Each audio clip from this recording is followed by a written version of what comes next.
Welcome everyone to the third session in the 2019 Virtual Summer School Series presented by the National Association of Extension Program and Staff Development Professionals and the Program and Staff Development Committee of the Southern Region Program Leadership Network. This webinar series is also endorsed by the Joint Council of Extension Professionals. Virtual Summer School is being hosted this year by Michigan State University Extension. I'm Gwen Shealy with Michigan State University Extension, and I'm the NAEP SDP Programs Co-Chair, along with Celeste Carmichael from Cornell University. We also have to thank Diane Mashburn, who is a representative for the Southern Region PLN PSD Committee, for her work in helping to organize this webinar series. So we're pleased to have you here today with us to learn about today's topic, Better Together, Mentoring Team versus Mentor.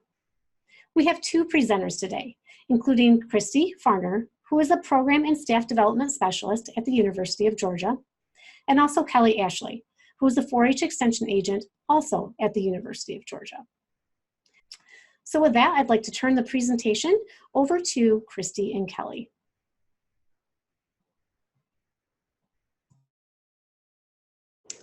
Hello and good morning or afternoon, depending on what time zone you are in. As Gwen has introduced us, my name is Kristi Farner, and I will be working, going back and forth in the presentation today with Kelle Ashley. As she mentioned, we're both from the University of Georgia, and we have a new mentor program that we've implemented over the last year and a half. And Kelle, in addition to being an extension agent and trained mentor, also is finishing her master's degree. And so for her project, she did some research with our mentor program. And we're going to get into that in a few minutes. So I'm going to share my screen. Okay, so today we're going to talk about a mentor team versus mentors, and I'm going to give you a little bit of overview of the lay of the land. So we believe that positive mentor experience can support the retaining our employees that are new to extension and provide opportunities that can be leadership opportunities for our mid-career and veteran agents, and as they are, whether they're staying in their positions or looking to move up in leadership positions. We are going to, we found that when you have one mentor, that they couldn't always be everything to everyone. And so we wanted to explore some options of how we could meet the needs of our new agents that are our mentees with our current system that wasn't working. And so we did, we changed our mentor programs to have 2 mentors, which sounds a little counterintuitive. One person wasn't enough, that we didn't have enough people to fill that role. And we'll explain how having the 2 people actually widened our pool instead of having 1. And we did a program review over our pilot year, and it is a spoiler alert that it has been well received and that they are enjoying having the 2 mentors from the mentee mentor perspective and at our district level. So today, as we're going through our presentation, first we're going to talk about some of the research that informed our work, then a little bit about the context and the history of what the mentorship program looks like at the University of Georgia, because we know every state's cooperative extension is done differently. And then we are going to talk about the actual program that we're doing now and leads into the findings that we have from this first program review. And we're also open if you want to see more resources. We can share, given time permitted, at the end of this presentation, but you can also email me and I'll be happy to share anything that we have. Okay, so we are using, and I see that Dr. Denny is on this webinar with us. So we're using her definition of what we're looking at as our mentor. And this was taken from from the 2016 Journal of Extension article on mentoring adult learners, implications for cooperative extension as a learning organization. So thank you. So what does that mean? So we're looking at a mentor as a seasoned employee that shares information and recommendations related to organizational values, beliefs, norms, and what are the accepted rituals in the organization. They have the ability to teach, guide, and protect their mentees through providing support and serving as a role model. And at this point, do we have any questions so far, Gwen? We do not have any questions yet. Okay, perfect. Well, I'm going to pass the torch over to Kelly, and she's going to talk about some of the research that's behind our work. All right, so can everyone hear me? I'm good. So we asked ourselves, why are mentors important? And really think about it in the terms of, you know, when new agents cannot have mentors, there's an increase in stress level, there's poor working relationships, and then there's a decrease in morale, productivity, and just the overall quality of work. Why are mentors important to employee retention? Research shows that an effective mentoring program can help employee retention. Agents identified a mentoring program as a critical piece in employee retention, and that was from a Strong and Harder study in 2009. Mentors can provide strategies to create a manageable schedule, which will aid in handling stress and balancing work and family, ultimately resulting in job satisfaction. Mentors do have the ability to convey the value of the organization and help their mentees identify as an integral part of the organization. The example a mentor sets for their mentee creates a positive attitude towards work and better equips the mentee to maintain a strong commitment to the organization. Continuing on the same question, a Payne and Huffman study showed in a longitudinal examination of the influence of mentoring on employee turnover shows that a positive mentor-mentee relationship promotes attitudes, behaviors, and knowledge gained. That will influence an individual's desire to commit to an organization and see the opportunity for advancement within the organization. So again, why do we need mentors? Ultimately, they help us retain new hires. Supporting new agents as they become acclimated to their new roles, and peer-to-peer interaction supports them in doing similar jobs. Organizational support is a really big part of mentoring, especially with an extension.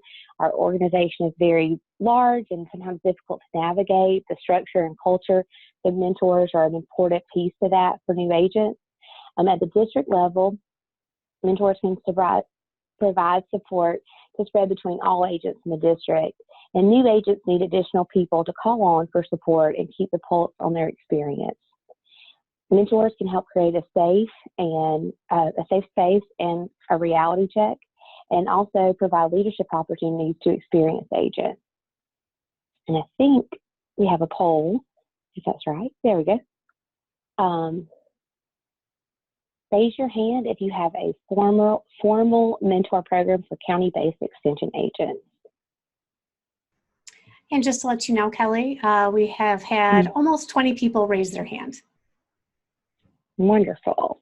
So next, we'll give you a little more, we're going to keep polling you throughout, and we're going to give you a little more insight into the UGA Extension Mentor Program, give you some background there, really focus in on cooperative extension. As a whole, cooperative extension is definitely experiencing employee attrition, and that's not a new problem. The National Association of State Universities and Land-Grant Colleges Extension Committee on Organization and Policies Leadership Advisory Council, that's a mouthful, has identified that retention of the extension agent is a huge challenge. The high employee turnover rate costs extension time and money, and according to a Harder and Strong 2009 study, employee turnover accounts for the net cost of $80,000 annually per state extension programs. Within UGA specifically, what our organization is looking like, 1/3 of our total 330 330 county agents, so that's a combination of SACs, 4-H, and A&R, have 5 years or less of experience. And we also have more agents nearing retirement. The recession has caused a hiring, or recession years ago, caused a hiring freeze and early retirement, and just increased this gap in service even further. UGA Extension is implementing more effort in building a more sustainable workforce, and that's what we're really going to get into today, is what that looks like. And we're going to really share the ins and outs of our newly revamped mentoring program. I'm going to turn it back over to Kristi to talk about the UGA Extension Mentor Program in the past. Thank you, Kelly. And so in the past, we had a traditional mentor program where we had one mentor per agent. They were assigned by the district, a collaboration between the district director, and we have program development coordinators for each program area at the district level. And that this was done, and it was more of a focus on the information dissemination. So sharing information as an expert in the field, from the seasoned agent to the new agent. And there was not a formal structure for the feedback. There was an expectation of doing surveys. It was like a PDF that was fillable that you would fill in on each of the visits that you had, but there wasn't a formal feedback loop to make sure that those were coming in and being reviewed. So in some cases that was done well, in other cases it was inconsistent. And that's the main part. It was a traditional mentor program. So we found that this wasn't working well for us. We were hearing this from our mentees, our mentors, our district level staff, that were saying that on one hand, it's hard when all of that weight is on one person, because every county is different, every situation is different. There's no county agent that is an expert in everything in that program area. And sometimes when you're trying to pair a mentee and a mentor and you haven't met the new agent or don't know them that well yet, it's hard to pair personalities together. And sometimes you have a mentor that doesn't do a great job. Most of the time you have people doing wonderful jobs, but there's that inconsistency. And if that's your only experience and the person isn't a good fit for whatever reason, that can be a challenge. And so we looked at data from several sources. That some districts had done focus groups, other ones had done surveys. We had meetings with our district levels staff, and that's when we decided that we needed to pull together a group to revamp our mentor program. One example of how that didn't work is there wasn't the same number of agents with the same types of county that were in a region that were close together. For example, we were hiring several new family consumer science agents in urban areas, and we didn't have enough seasoned family and consumer science agents in urban areas to meet our needs for mentoring. We also know that not every quality agent is a great mentor, that you can be a great agent, but maybe it's just not a good fit, or the timing isn't right to be a mentor. So that's where an example of where the rub was between not having enough of the right people in the right situations to do that and meet all the needs on top of their workloads that they already have. So we had our committee come together, and we decided to do our two-tier of mentor, and we'll get into what our mentor teams look like further on in our presentation. First, we wanted to give you a little bit of context around how our onboarding experience comes together and where our mentor program fits into that, so you can have some context to our study. And I know that it's always helpful to see how other states are coordinating their onboarding and mentoring. So we have resources on our website in our intranet that anyone at the university can log into with their ID, and they can access. There, we have our mentors, we have formal trainings, And so that's kind of how they all fit together. This is our roadmap that we have for mentors are assigned as soon as the new agents have been hired. And then we have some risk management trainings that all of our faculty and staff do. And then we have an online introduction to extension. We have a variety of in-person and online trainings throughout the first 12 to 18 months. This is specific to our county agents. Some of these trainings, like risk management, intro to extension, policies, procedures, and protocol, any of our extension employees take part in, but the other trainings have to do specifically with our county agents. Once you've been on the job for 3 years and the district level has identified you as being a good fit to be a potential mentor, that's when you're eligible to go through the mentor training to be a mentor. And then at the 5-year mark, you're eligible for our internal leadership development program for the Extension Academy as our Tier 1. It's a 1-year program that focuses more on the individual level. And then there's a 2nd tier leadership development program that you have to have completed the first level program to be eligible to apply for our 2-year more intense leadership development program. So that's how the mentors fit into our larger process. And I see there's a question about the seasoned mentor mean. I think I kind of answered that right there, but it just means that a seasoned agent that's been on the job for at least 3 years. And I will say that we have a caveat of sometimes we hire people that are coming from different states that have already been in extension. And so if they're the right fit, we may ask them to be a mentor sooner if they have adjusted to the system in our state. So we just look at extension experience. It doesn't have to necessarily be in our state to qualify for our mentor training.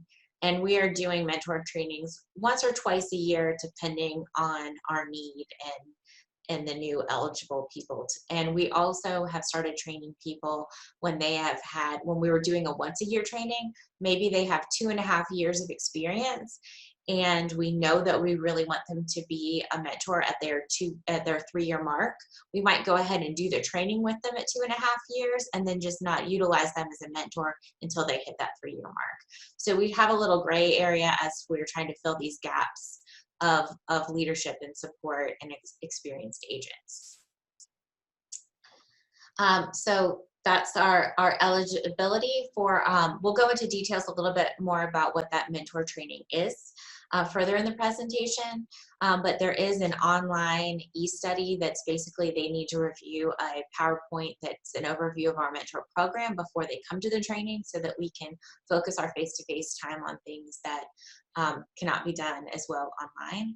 And this was really where we had our paradigm shift to, instead of this knowledge transfer, to making it this mentor relationship more about coaching and connecting with our mentees. So they will provide some knowledge, but it's also connecting them to other people that might have knowledge, helping them through a coaching methodology, in addition to that technical expert that they may have in certain areas. And so the new mentor program, we expect them to help their mentee find the answers that they need. They don't have to know all the answers, to just help them know where to find them, to connect them with resources and experiences, reinforce our vision and mission of extension and how that works in our state, emphasize what that new agent's role is within the extension's mission, build trust, support problem solving, be that safe space that they can go to when they have questions, or they don't even know what their question is, but they know there's things they don't know, and to share best practices and fill in the gaps between trainings that we have at the state and at the district level. So the commitment that we ask our mentors to have is within the first 3 months to have 2 face-to-face visits, one where the mentee comes to them and one where the mentee they go to the mentee's office. And that the overall commitment is for 12 months. We are structuring the first 3 months more with a more formal structure. And then at that point, we ask the mentor team to meet with their district program development coordinator for the new agent and come up with their plan for the next 9 months. So it may be that they have more visits. They may be helping to set up visits with other counties for different types of experiences. It may just be touching base with them now and then throughout the rest of that time. But we know that every new agent coming in comes in with different skill sets and abilities. And so we want to be able to customize for the rest of that relationship. So we're really focusing on that first 3 months to have more structure. And then we have feedback. In our previous version, there wasn't a formal system of feedback for our mentees. So a lot of the mentors were frustrated that they didn't know if they were doing a good job because there wasn't a formal process for that. And the same way, the mentees didn't feel heard. So we have mentees and mentors that fill out surveys, just an online Qualtrics survey. They can do it from their phone at the gas station leaving a visit, and quarterly. And these go directly to our district level program development coordinators and district directors, in addition to my office receiving a copy, and my office manages the reminders on those and make sure that those are coming in, and then we can look at organizationally and look at data. And that's what we'll talk about a little bit later about how we were doing our program evaluation. And then the max that one mentor would have is 2 mentees. Do we have any questions at this point? We don't have any questions right now. Okay, perfect. So just a little bit more about this. I know we'll move on into our study soon. So we ask our mentors to call the mentees in their first week. And the mentee also will complete a survey, a questionnaire that gives everyone a little bit more information about them. So it will talk about what's the best way you like to learn, what is your strengths coming into this position, what areas do you want the most help with, because we know that that's going to be different for every individual. And that survey will go to their county coordinator, to their district level, and their mentors, so that everybody can help in their onboarding process know a little bit more about this new agent. And then do the quarterly check-ins along the way. And that's the basic idea of how our mentors work. And so we have our 2 types of mentors that I've mentioned. We have a program mentor and a relationship mentor. And going back to our example where we talked about the urban family consumer science agent, this way they could have a non-urban family consumer science agent that could help them with facts-related program questions. And they could have an ag or a 4-H relationship mentor that could help them with the urbanness. And so your relationship mentor can be the same program area, it just doesn't have to be. And that's where we were able to widen our pool of who our mentors are, because now that there's a lot more 4-H and ag urban potential mentors than there were for facts in that example. The same thing, you might have a new agent who grew up in an urban area and now they're going to work in a rural county. You're still going to have to understand the ruralness that can be a different cultural experience for them, and help them kind of not step into some things that without them realizing it. With this program, the district is still assigning the mentors and reaching out to ask the potential mentors if they're willing to accept the responsibility for that year. And the mentor team is the district rep. Most of the time that would be the program development coordinator for that new agent, the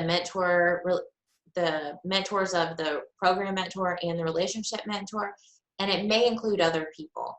So we haven't fully implemented this, but options we have talked about is potentially for some new agents, they might also benefit from having a peer coach. So a peer coach could be somebody who is within their first 3 years of being on the job. So they're not eligible to be a mentor yet, but they're really seeking some leadership opportunities.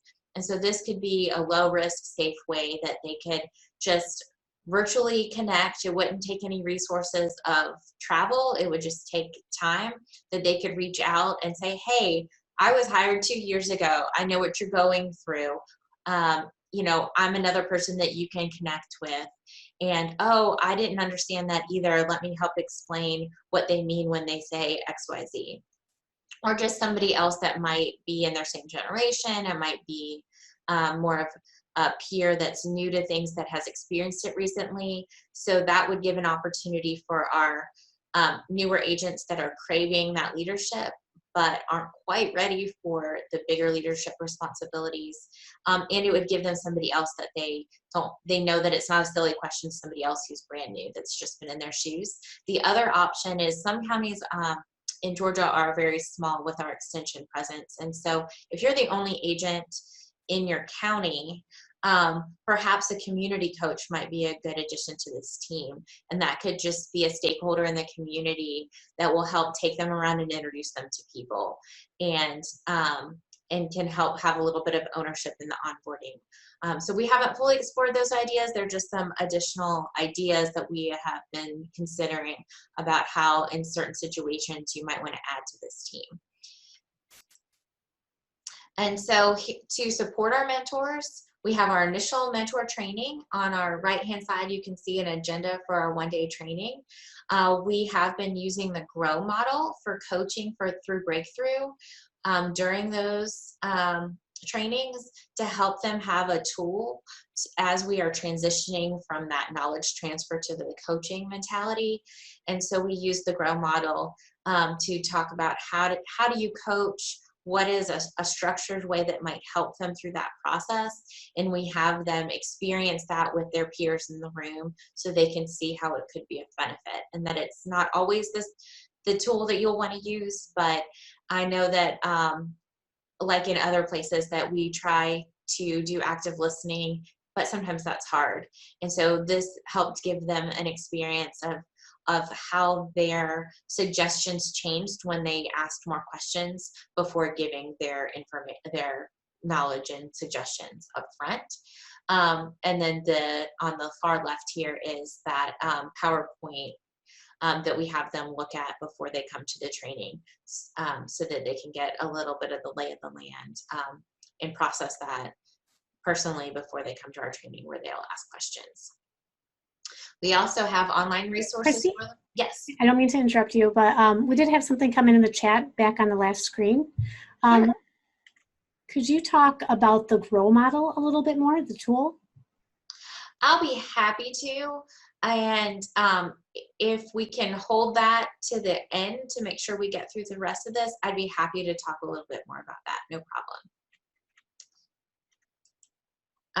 So our mentor support online. So on our intranet, like I mentioned before, we have a page that has all of our the outline of what the mentor program is. On the right-hand corner, you can see that we have some quarterly mentor support meetings that they can click on, and we have our surveys that our mentee mentor fill out after each visit and quarterly, and then we have our survey that our new mentees fill out to give us a little more information about them. So this is, and then we have on our intranet, we have some graphics here, some infographics to help them have resources on the people they might need to know, and these are and mentoring in action, what that can look like, that our mentors can use.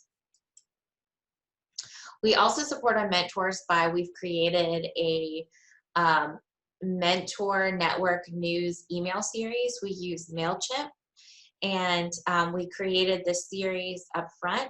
We actually, Kelle helped create this as an independent study in her master's program, so that was a great help. So we created an ongoing educational series. They keep changing the names in MailChimp. I can also show you a little bit more about that later if people are interested. But we set up a series that is based on the timeline of when the new agent is hired and you find out you're a mentor through that year of mentoring. And so we have the welcome, we have tips and tricks, we have reminders, and we add them to the email list in MailChimp when they first get assigned a mentee. And then it should be on their timeline. So every 2 to 3 weeks, depending on what we need to send them, it will automatically send them the mentor emails.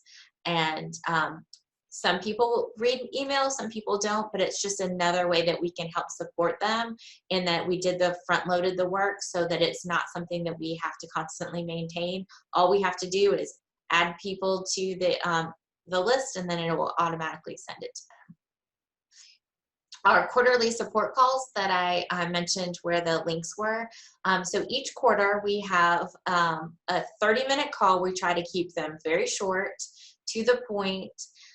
We are not recording these calls because we want people to feel like they can be open and honest about any challenges that they're having, and that only the people that are on the call can hear that. We just didn't want them to feel like they had any barriers to really sharing, hey, I'm really struggling with this. My last mentor was great, but with this mentee, this just isn't working. Has anybody else tried something? We also provide beg, borrow, steal, tips and trips. We actually have one coming up this Friday, and Kelly's going to share a little bit about what we're doing with the feedback that they're providing, so that they can see that we're really trying to use this at the organizational level. We mask all of the people's names before we analyze that, so that they feel like their identity is not exposed. But we look at it at the organizational level about what's happening, what's working, what's not. So she's going to share about a 5-minute update on each one of those calls on Friday. But we've split them out right now so that each program area mentors have their own call, and then we have a relationship mentor call that's all our relationship mentors. And we do have a program development coordinator that's on those calls, especially for the program mentors, because I'm not an expert in all the program areas. So having somebody on those calls that is more of that expert in the program area is helpful in case they have technical questions. It's also been a helpful time where we could touch base, and at the district level, they could say, we're noticing that our new A&R agents are having problems submitting the soil samples correctly. As the mentors, can you help touch base with your mentee and make sure this is working well, as an example, so that we're hearing it from the grassroots up and from the top down about what are the trends, what are the needs, what are the questions. And this is optional. We do automatically sign them up for the first one that happens when they've been assigned a mentee, but it's open to all trained mentors, whether or not they have a mentee at the time.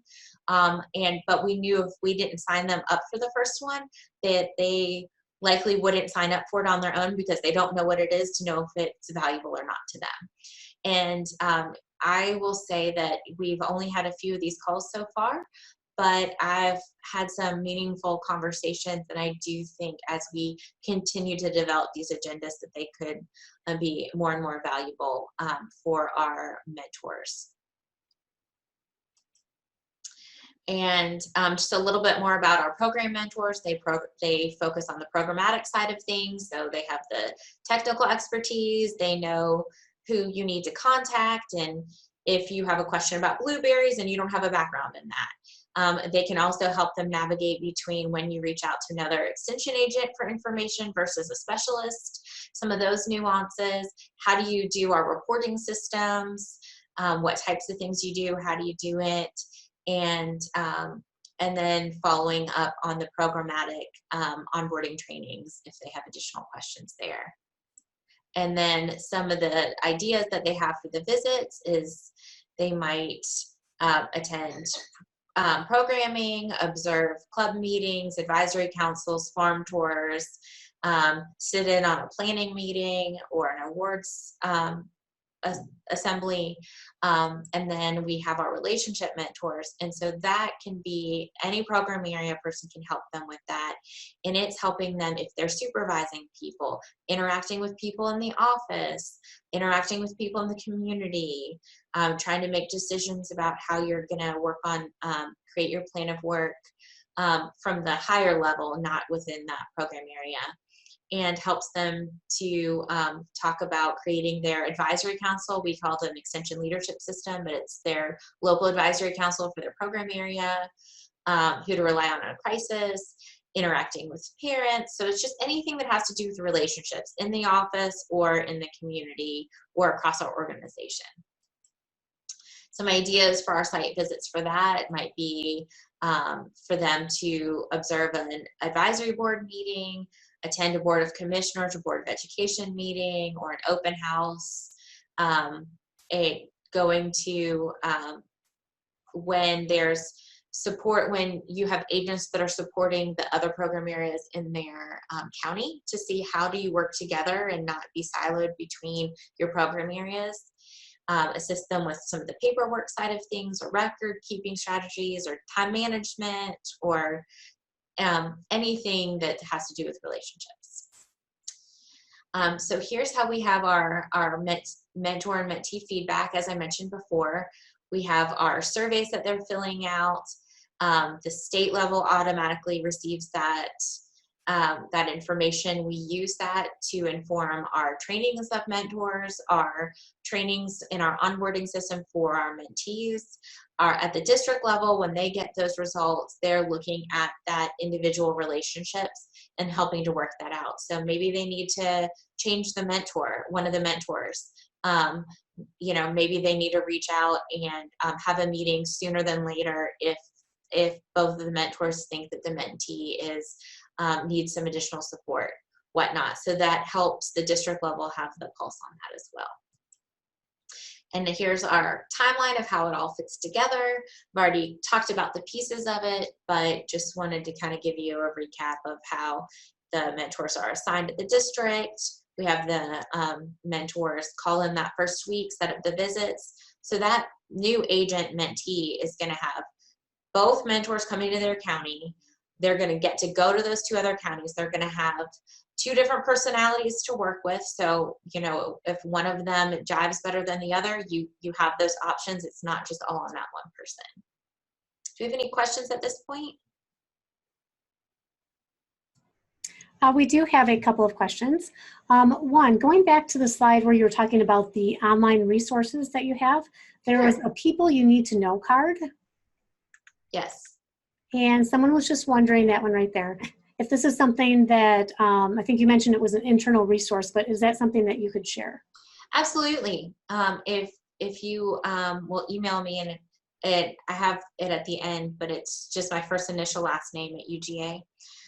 And we'd be happy to share that with you. And these were created in Canva. And if you haven't heard about Canva, I'd be happy to share. We love it. We use Canva to design things that we put into our MailChimp also. But yes, we would be happy to share those with you. And Kelle created those during her independent study that we had with us too, which I also think is for people that are program and staff development specialists, working with our agents that are in grad school and finding these ways to have that connection between what the organizational need and what that agent wants has been wonderful. Not only for us as an organization, we needed to create these things anyway, and it really helped to take some of the load off of me, but also she's a trained mentor and a county agent, so having the perspective to make sure that there are things that would resonate with them has been helpful. And then, and Kelle can talk about this, I don't want to talk for her, but I know that she would also say that this has really also been a benefit because she's able to use what she did for grad school for her promotion process. So getting to be on this webinar, getting to talk at statewide, these support meetings, submitting a proposal for the NAEPSDP conference, and the proposals are open for that if anyone else wants to have a session at the conference. So it's been a good way that as a specialist, I can work with an agent and help elevate their scholarship in ways that are respectful to their role and not asking them to do things that are far outside their role. And so it's really been a mutually beneficial relationship. Is there another question? We do have a couple of other questions. So Okay. one, is there any monetary incentive to serve as a mentor? There is not. Our mentors continue to bring that up, but we do not have a budget for that. And we really want to make sure that that they have that mentor heart and they're not doing it just for an incentive. And so we have talked about ways to do that, but as it is right now, there's not a monetary incentive for it. Good question. And one more question. They're asking, how did your state come to the realization that you needed to overhaul your mentor program, and who was involved in that process? Right. Yes. So we were hearing it from all levels. So anecdotally, we were hearing it, and then also like one district did a survey of their A&R agents who are, and they were mentees and mentors, and they gave feedback. We had another district that had done a survey or a focus group with their fax agents, and they had some data that way. We've also had focus groups with our district level leadership and talked about what was working or what was not working. And so there was different things based on your role that might have been data that we used to look at overhauling the program. And I think part of the tipping point was that we just didn't have enough people to meet that need. They were like, I literally don't have anyone that can be the mentor in our existing program. And so on the team, we had a committee that came together to review our program, pull all the data sources together and talk about how we would revamp that. It had myself as the program and staff development specialist. Kelle Ashley was on there representing agents and trained mentors. We had a program development coordinator from 3 different districts, and each program area was represented. And then we had a leadership development specialist for extension. He had a background in mentoring. I think that was everybody who was on our committee. So we met several times. So I had started my job in February, and by the fall we had met, and by January we started implementing our new program. So it was a quick turnaround, but we tried to be strategic throughout the process.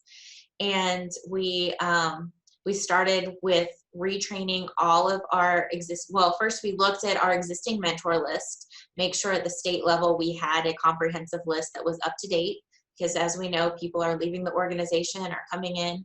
So we cleaned up that list first. Then we had each district verify that everybody that was on the list were people that they would still want to be a mentor, because there's some people that maybe that's just not the right role for them.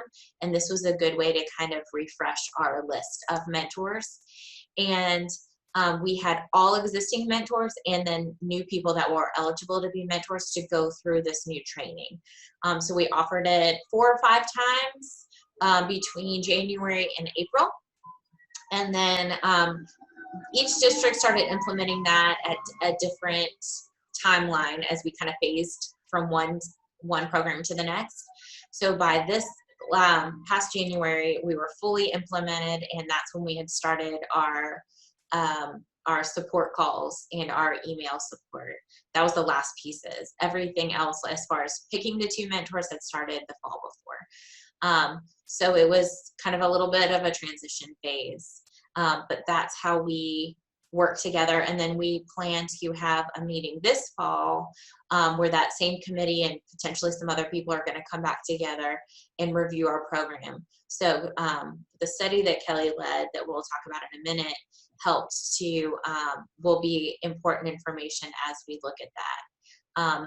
In addition to the support, after each of the foundations trainings that our new agents go through that I showed you on that roadmap, we are forwarding the agenda to that. to our mentors to let them know, hey, your new agent just went through Foundations of Communication, or Foundations 2, which is our program planning process. You know, we know it's been a while since you've gone through this training. Here's the agenda of what they did during the training. You know, we encourage you to reach out to them to follow up with them after they've had the training. So our mentors have also really liked getting that information. For example, in Foundations 1, we do Real Colors personality assessment. And so we remind the mentors, hey, they just had Real Colors, like ask them what their color is, you know, preferences. And, you know, it gives them a couple new things that they can kind of talk about with their mentees. Any other questions? We do have a few questions I think will be quick ones. We do have two questions I'm going to combine together. One is, who has the overall management responsibility for managing the program? And then along with that, how many faculty and staff work on the program itself? Yeah, so some great questions. So we have, so my office, the Office of Learning and Organizational Development for Extension, manages the mentor program. So what that looks like is the district decides who the mentors are. They let us know. We have an online, like a Qualtrics form that our districts fill out as they get new agents or any of their new employees, that they fill out a survey to let us know that they have a new person and what their role is, and then that triggers us to sign them up for trainings. So when they have a new agent, we have a spot there that has who is the relationship mentor, who is the program mentor. So when that's how my office gets the information, which triggers us to, we keep a big spreadsheet of all of our new mentees, who the mentors are, the timeline of when things are due. As those surveys come in, our office email address gets a copy of those surveys that come in, so we can check off when people have done things, or we can pull it from Qualtrics every so often and update it that way. We keep a spreadsheet that has who all the trained mentors are when they were trained, and who they have had as a relationship or a program mentee. And that way we're keeping that at the state level, so that if people have to go across district lines to get a mentor, everybody can see how many mentees different people have had, so we're not overloading people. In addition to, you know, only having a max of 2 mentees at one time, you also don't want to continually go back to somebody over and over again and somebody else hasn't had anyone. So that helps the districts with their strategic planning. And then I or someone in my office manages those quarterly support calls. So I send out reminders about it. I get the program development coordinators to sign up to be on the calls. I run the call, and then that program development coordinator can just chime in as needed, but they don't have to do any prep work. They can just show up. We try to take as much off the district as we can. So predominantly, I run the trainings for our new mentors. We have mainly one of the, we'll have one support staff person who does a lot of keeping up with adding our mentees and mentors to our spreadsheets, sending out the reminders, adding them to MailChimp so that they can start getting the email series. So most of the time, I would say it's between myself and one support staff person. Sometimes that gets split between 2 people. But out of our office, those are the people that work on it the most. Perfect. Another question, how many new agents do you mentor each year? So on average, we have about 33 new agents a year, give or take, depending on the year. Perfect. And one last question in the queue. The review forms that mentors and mentees fill out throughout the year, are these Qualtrics forms? They are. Mm-hmm.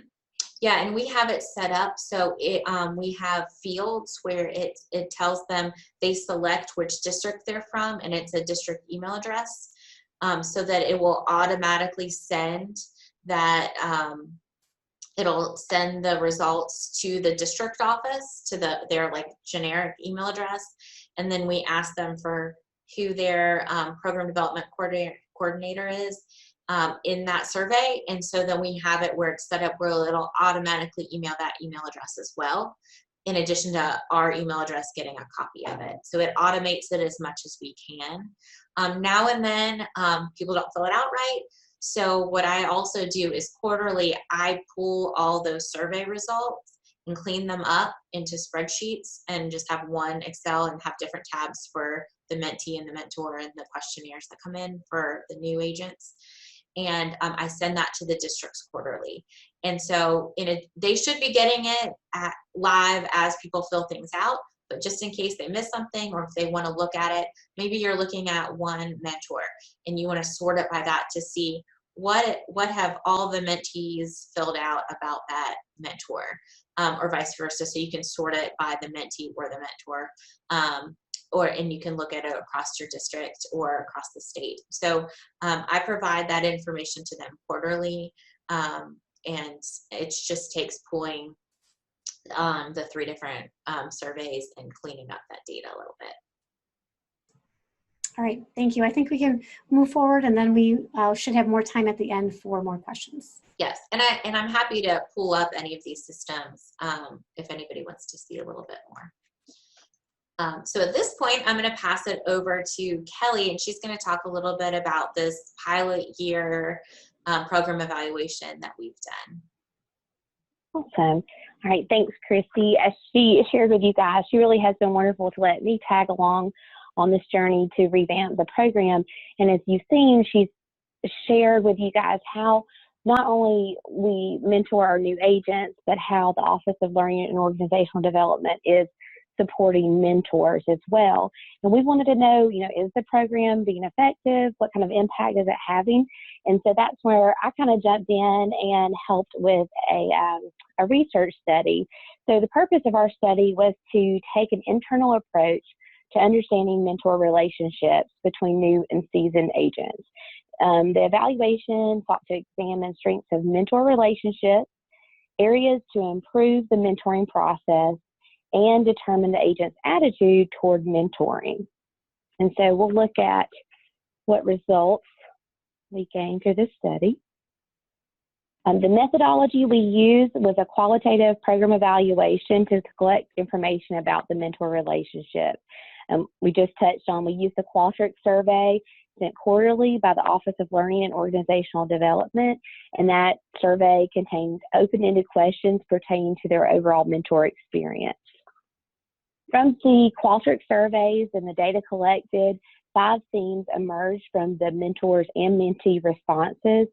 That data was analyzed through a constant comparison method, and the mentor and mentees answers were analyzed to identify patterns by coding responses.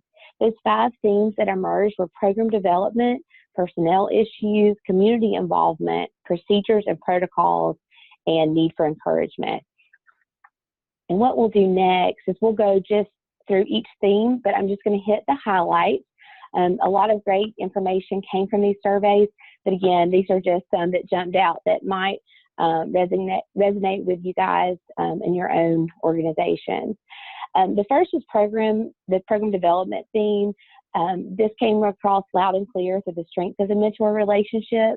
Both mentors and mentees recognized that program development was a priority need for new agents, which we were looking at that as positive, that both realized that that is a really important piece of your job as a new agent.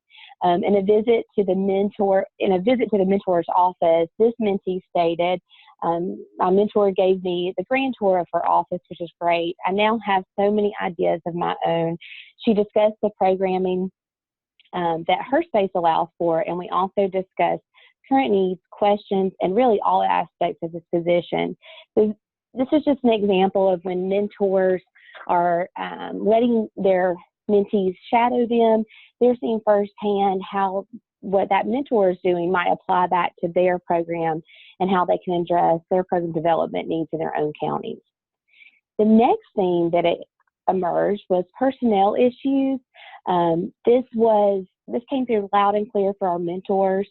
Many new agents, find themselves in supervisory roles day one on the job, yet they have no experience in managing a staff or volunteers. Our mentors identified this as a critical and both urgent need to be addressed by administration. Mentors were very supportive through these personnel issues, but it comes a point where it goes above them and what they can or cannot do. And so to find these from this, may be transferable to other extension programs and or other program evaluations used to model for other mentor programs. Our next theme is our community involvement theme. The strength of the two mentor relationships really comes across in this theme. When we create diverse mentor teams of two mentors that allow for that relationship side and then that knowledge-based content side of it, we see really great results. And creating that relationship mentor specifically allows them to focus on community engagement. One mentee stated, "My mentor was able to help me a lot with figuring out the most important people to meet with and talk to. Since our first meeting, I've been able to reach out to more principals, attend a meeting, and spoke with our commissioners, met the superintendent, and added more volunteers to the program. And that's what we want our mentees to be telling us, that they are feeling supported and coached through that process of connecting with the community. And that's a big part of what we do in Extension. And our next theme was procedures and protocols. This was also mentors were pretty boisterous in this feedback. Mentees frequently noted that mentors were helping them with procedures and protocols. One critical event noted by a mentee and their critical reflection of the mentor interaction was, "After my visit with my mentor, I thoroughly understand what my plan of work was supposed to entail, and I was motivated and encouraged to construct mine. My mentor was also very helpful in regards to the public service promotion process.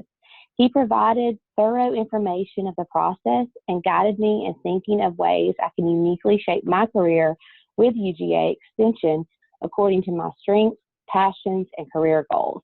So I thought that was a pretty powerful statement, just kind of spelling it out for us. Yes, I need this mentor to help me through this process. And I mentioned earlier how mentors navigate young agents through the organizational structure and culture, which is, again, such a hard thing to grasp when you're brand new. In fact, only 5 of our mentors indicated procedures and protocols as a strength. So again, this was an area we saw over and over again that mentors and mentees identified as a strong need for new agents to have help with in their county procedures, district and state, and the protocols of our organization.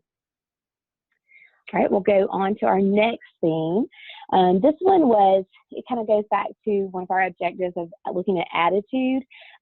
This theme was need for encouragement. Mentors consistently reported that their mentees needed encouragement. One mentor said that their goal when mentoring is to build confidence while establishing long-lasting connections.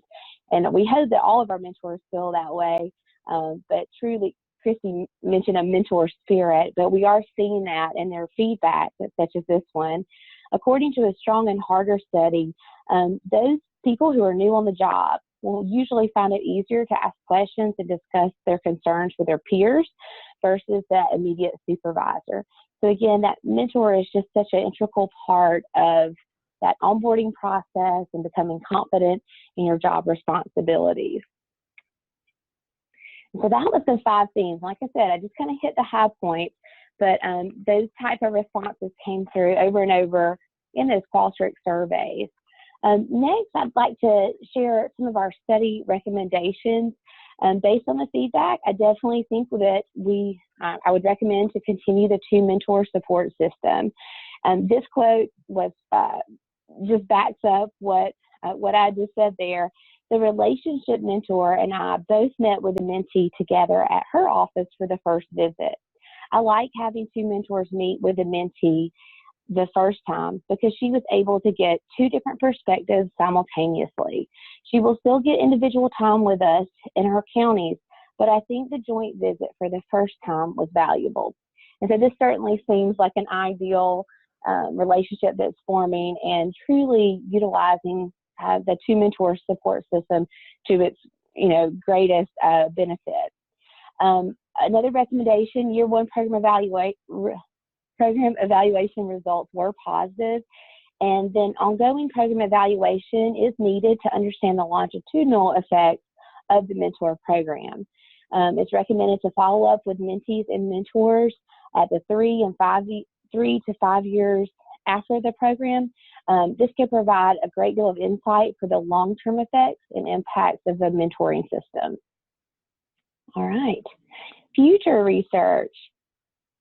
In order to understand the longitudinal effects of mentoring, it is recommended to have, and this is what I just stated, that again, wanting to follow up with those agents at the 3 and 5 year marks to really see, is this having an overall impact on our organization? Are we having a more sustainable workforce and more agents engaged in the organization and wanting to commit to a long-term career within the organization? Again, building that future leadership in our organization. This also, future research would help us better understand employee attrition. We think it would be wise to conduct exit interviews with agents who have left and with agents who choose to stay with the organization, and really getting to the root of the why and the why are you leaving and why are you staying? And the purpose of this study would be to understand how the mentor relationship influences agents' commitment to the organization. A strong commitment to improving and enhancing the mentor experience will have an overall benefit to both new and experienced agents, as well as aid in the building of a more sustainable workforce and extension. And I kind of ran through that part quickly, but again, Kristi did such a great job of outlining the program, and that's what you really want to know is how can maybe we potentially implement this in our own state. And of course, we wanted to back that up with the findings from our research. And then the next 2 slides, I think, are references, if I'm right, Kristi. Mm-hmm. That's right. Yes. Now we can open it up for additional discussions and questions, and I'll be happy to go back and talk more about the GROW model as well. So our next question states here, some of our statewide programs in California engage volunteers to further our extension mission. And their volunteer footprint is significantly larger than paid personnel. So they have 26,000 active volunteers across 3 statewide programs. So have you experimented with mentoring volunteers who serve in leadership roles? And do you have any suggestions to share? I can add just from a county perspective. No, we do not follow the same structure, but we do have some of these tools that we use with our volunteer program, MailChimp in particular. And I kind of design our volunteer MailChimp that I send out monthly to be kind of similar to this mentor MailChimp that we send out, kind of just throwing volunteer opportunities to them monthly, thanking the volunteers, and just sharing extension news, not just from the 4-H perspective, but across all program areas to try to pull volunteers into all extension programs. So I do think MailChimp is a great, just a great tool to engage your mentors more, your volunteers more, and you're kind of, again, supporting and mentoring them through that online tool. But like Kristi said, not to the fullest extent of what we've shared today. All right, perfect. I guess the only thing we have right now is if maybe you want to go back to the GROW model and just talk about that a little bit in terms of what that means. Sure. So the GROW model, I can find the exact information and email it to anyone who specifically wants to do more about that. But it's from a company called Inside Out Development. And the GROW model is what they use for their coaching for breakthrough. They also have coaching for alignment. And it's just a tool, it's a process that is used for how to have a conversation. And the example they use is like within 20 minutes. How can you go through a conversation? So GROW stands for goals, reality, opportunities, and way forward. So it's talking about, your mentee calls you up and you're on your way to a program, but you have some windshield time. You're happy to talk to them for a minute. So you can say, hey, I have 15 minutes while I'm driving down the road if you'd like to talk now, or we can schedule some time later where I can, have, you can have my undivided attention. What's your problem? What are the goal? What's the issue that you want to work on? What's the goal that you have in mind for this call? And then they can say, I'm having a problem with time management, for example. And then you find out, what have you already tried? Like, tell me a little more context about what's going on with that. What parts of time management is it? And then, so you spend some time talking about the goal, and sometimes the goal of that conversation or what they want to work on is too big and you have to help narrow it down.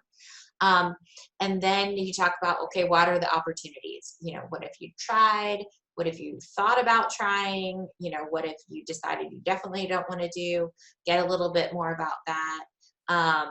And then at that point, then after you've had all that active listening, then you ask them, would you like some suggestions from me?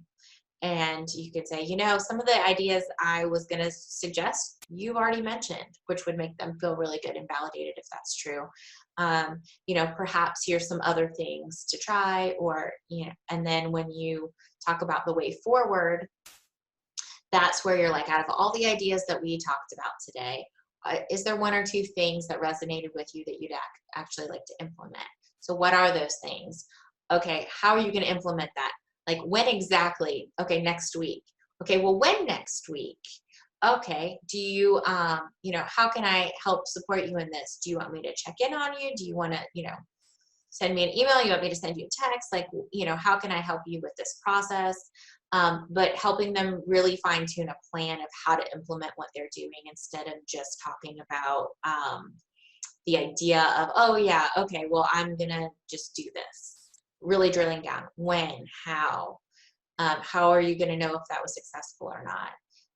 What are your measurables that you're going to have to know if you're making progress on this goal that you have? So GROW is the acronym for how to do that active listening and a coaching for breakthrough. So that's kind of the nuts and bolts of it. There is like a certification you go through to lead those sessions. You can do it online or at a face-to-face training.